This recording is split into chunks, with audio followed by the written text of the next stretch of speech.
पश्चिम बंगाल में विधानसभा चुनाव को लेकर सियासी पारा बढ़ा हुआ है। प्रधानमंत्री नरेंद्र मोदी खुद इस वक्त बंगाल में हैं। आज उनके बंगाल दौरे का दूसरा दिन है। इस बीच उन्होंने सिलीगुड़ी में एक विधानसभा रैली को संबोधित करते हुए बड़ा निशाना साधा है, बड़ा हमला बोला है ममता बनर्जी, उनकी पार्टी तृणमूल कांग्रेस और उनकी सरकार पर। पीएम मोदी ने ये जो हमला बोला है ये सीधे तुष्टीकरण का आरोप लगाते हुए बोला है। उन्होंने कहा कि ममता सरकार ने 6000 करोड़ रुपए दिए हैं मदरसों को, लेकिन उन्होंने विकास के लिए कुछ भी नहीं किया। ममता सरकार अपने 15 सालों के कार्यकाल के दौरान सिर्फ व सिर्फ अपने वोट बैंक को साधने की कोशिश ही करती रही, इसके अलावा उससे कुछ नहीं हो पाया। पीएम मोदी यही नहीं रुके, उन्होंने और भी बहुत सारी बातें कही और 15 सालों का हिसाब मांगा। उन्होंने कहा कि जनता भली भांति जानती है कि ममता बनर्जी ने 2011 से लेकर 2026 तक कुछ भी नहीं किया है बंगाल के लोगों के लिए, और अब उनका हिसाब करने का वक्त आ गया है और अब बंगाल की सत्ता बदलने जा रही है, ममता बनर्जी के हाथों से सत्ता खींचने जा रही है, ऐसा भी पीएम मोदी का कहना है। पीएम मोदी ने अपनी रैली के संबोधन के दौरान क्या कुछ कहा है, आप पूरा उनका भाषण सुनिए। साथियों, उत्तर बंगाल से भेदभाव का उदाहरण टीएमसी की निर्मम सरकार का बजट भी है। निर्मम सरकार ने मदरसों के लिए करीब 6000 करोड़ रुपए का बजट दिया। आपको याद रहेगा आंकड़ा?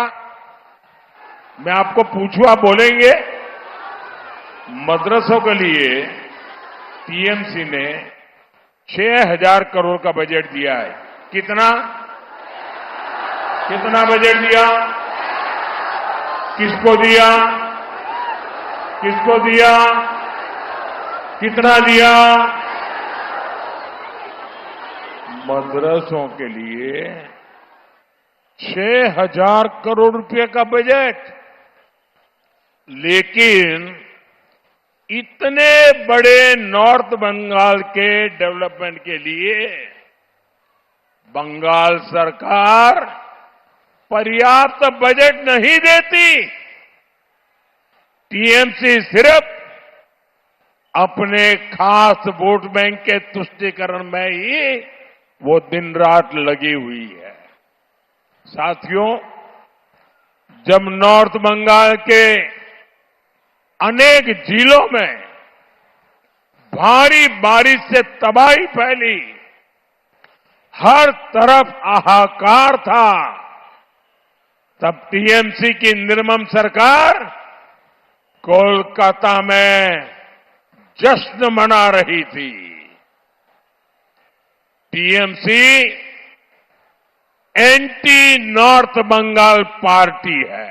जैसा कि आपने प्रधानमंत्री मोदी को सुना, पीएम मोदी तीखे शब्दों में निशाना साध रहे हैं ममता बनर्जी के ऊपर। देखते हैं उनका ये निशाना साधना कितना नुकसान करता है ममता बनर्जी को और कितना फायदा पहुंचाता है बीजेपी को। बंगाल में 2 चरणों में चुनाव होंगे, मतदान होंगे, इसके बाद 4 मई को नतीजे आएंगे। 4 मई को ही साफ हो जाएगा कि बंगाल की जनता इस बार 5 सालों के लिए किसे सत्ता देने जा रही है। क्या टीएमसी लगातार चौथी बार सरकार बनाएगी या बीजेपी का वो सपना पूरा हो जाएगा जो वो हमेशा से देखती आई है अपनी स्थापना के बाद से ही कि बंगाल में उसकी सरकार होनी चाहिए। इस वीडियो में बस इतना ही। मेरा नाम वैभव है, आप देखते रहिए one India. Subscribe to One India and never miss an update. Download the One India app now.